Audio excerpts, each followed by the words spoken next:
À primeira vista, esse quadro parece mostrar apenas Jesus dormindo enquanto anjos tocam uma canção de ninar. Mas aqui o pintor deixou um detalhe bem interessante no centro da obra que muda a forma como essa história é contada.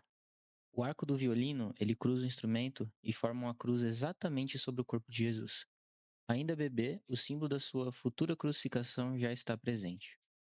Maria o segura como uma mãe comum, sem trono ou coroa.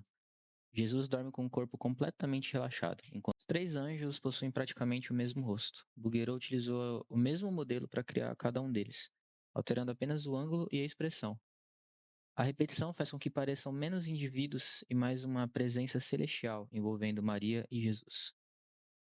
O branco de suas vestes cria uma presença celestial ao redor do azul que Maria utiliza.